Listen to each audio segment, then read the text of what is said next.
sobre a lenda do galo de Barcelos. Quixo o aciago destino que pasase mal momento un galego por Barcelos a Compostela Romeiro. Anoxado estaba o pobo, crime horrible acontecera, e o coitado acusaron de tan bárbara vileza. Detido foi de inmediato, as súas explicacións ao xuíz non convenceron, e a forca foi condenado. Como derradeiro rogo que o acompaña e implora a casa do magistrado para a inocencia probar.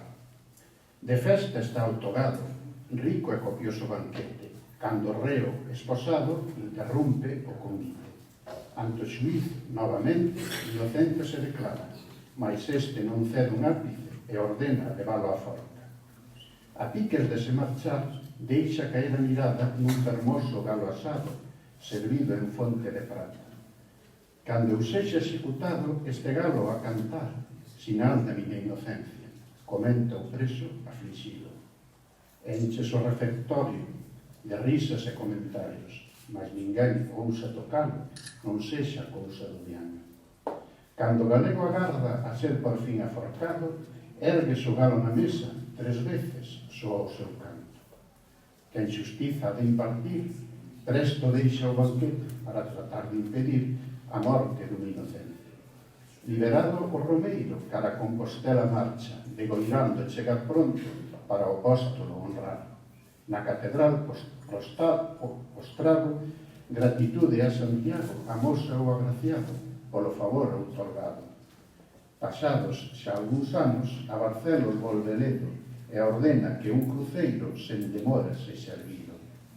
Cruceiro do galo chama, en lembranza do milagre que aquela infausta xornada tivo ben acontecer.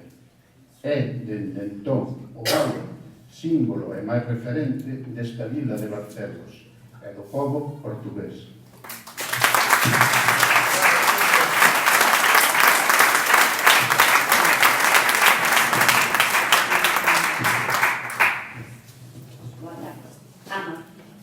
Ama cada intre dos seus días, as caricias que son sorrisos e as sandainas que fan ledicia. Ama cada momento da vida, os teus valentes sonidos e as olladas en nada de malicia. Ama a túa forza tan viva, os teus feitos con cariño e os alentos que en ti respiran. Ama, pero primeiro, ámate.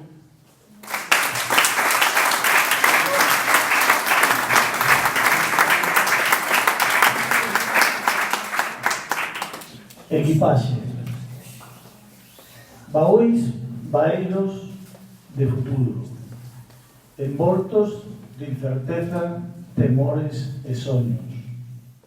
Cargadas de pasado, fileiras de maletas repousan en silencio.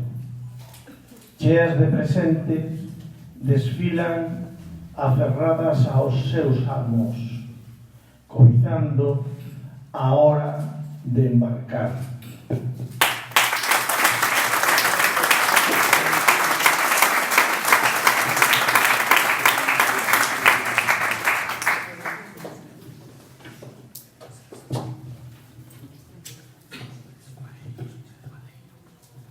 Pois eran a todos e a todas.